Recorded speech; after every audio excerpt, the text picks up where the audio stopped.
Hi అండి, welcome back to విషాస్ world. అందరూ ఎలా ఉన్నారు? మనము ఎల్ఐసిలోని మంచి పాలసీ గురించి అయితే ఈరోజు తెలుసుకుందామండి. అది కన్యాదానం పాలసీ. ఇది ఆడపిల్లలకి మాత్రమే అండి.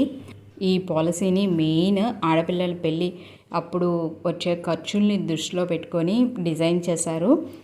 మనము ఈ పాలసీ కనుక కట్టినట్టయితే, అంటే పెళ్లి విషయంలోనే కాదండి, మనము వాళ్ళ ఫ్యూచర్లో వాళ్ళని చదివించాలి అన్న మంచిగా వాళ్ళ భవిష్యత్తుకి కూడా చాలా ఉపయోగపడుతుంది. ఎందుకంటే మనం కట్టిన దానికన్నా డబ్బులు అన్నవి ఎక్కువ వస్తుంది కాబట్టి.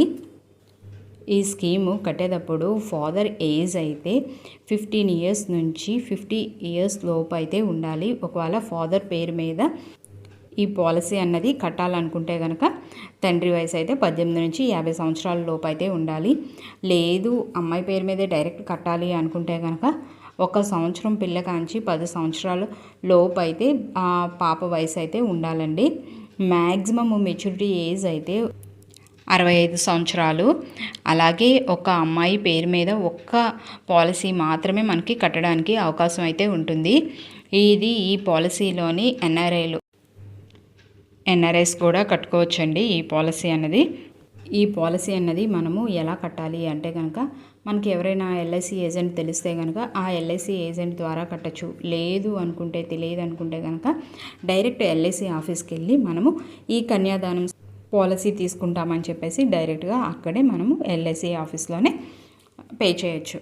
పాలసీ తీసుకునేటప్పుడే ప్రీమియం మెథడ్ అయితే ఉంటుంది కదా, ఆ ప్రీమియం మెథడ్ మనము 1 మంత్ కడతామనైనా తీసుకోవచ్చు, లేదా 3 మంత్స్ కడతామని తీసుకోవచ్చు, లేదా 6 నెలలకి, సంవత్సరానికి, అలాగా మనకి అవకాశాన్ని బట్టి అయితే పాలసీ తీసుకునేటప్పుడే ఈ పేమెంట్ మెథడ్ని అయితే సెలెక్ట్ చేసుకోవాలి.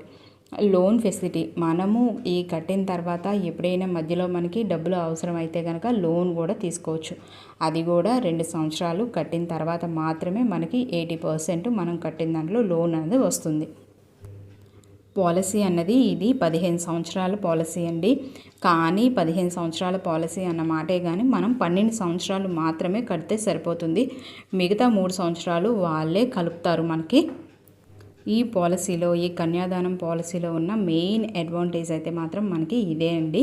15 సంవత్సరాల పాలసీకి మనం 12 సంవత్సరాలు మాత్రమే కడితే సరిపోతుంది.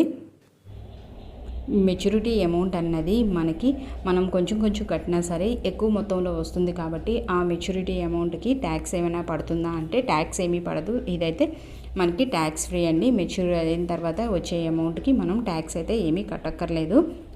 తర్వాత రివైవల్ అండి. రివైవల్ అంటే మనము పాలసీ కట్టిన తర్వాత మధ్యలో మనం కట్టలేక ఆపేసామనుకోండి, అప్పుడు ఆ పాలసీని మళ్ళీ తిరిగి మనం కంటిన్యూ చేయొచ్చా అంటే కంటిన్యూ అయితే చేయొచ్చండి. అలాగా మనం ఎన్ని సంవత్సరాల వరకు కట్టకుండా ఆపేసి కంటిన్యూ చేయొచ్చు అంటే ఒక 5 సంవత్సరాలు అలాగా కట్టకుండా ఆపేసి మళ్ళీ తిరిగి కట్టే అవకాశం అయితే ఉంటుంది. కానీ అది ఇంట్రెస్ట్తో కట్టవలసి ఉంటుంది. ఇదండి కన్యాదానం పాలసీ గురించి నాకు తెలిసిన వివరాలు. ఈ కన్యాదానం పాలసీలో కనుక మనం పాలసీ తీసుకోవాలి అనుకుంటే కనుక ఎల్ఐసి ఆఫీస్కి వెళ్ళి మరిన్ని వివరాలు తెలుసుకోండి. అప్పుడు మాత్రమే పాలసీని అయితే కట్టండి. ఈ పాలసీ అనే కాదండి, ఎక్కడైనా మనం డబ్బులు ఇన్వెస్ట్ చేస్తున్నాము అంటే కనుక ఎవరి దగ్గర నుంచి మనం వివరాలు తెలుసుకున్నా మళ్ళీ వాళ్ళ దగ్గర నుంచి ఇంకా వివరాలు తెలుసుకొని అప్పుడు ఆ పాలసీని బాగా అర్థం చేసుకొని కట్టండి. నా వీడియో కనుక మీకు నచ్చినట్టయితే లైక్ చేయండి, షేర్ చేయండి, సబ్స్క్రైబ్ చేయండి. Thanks for watching.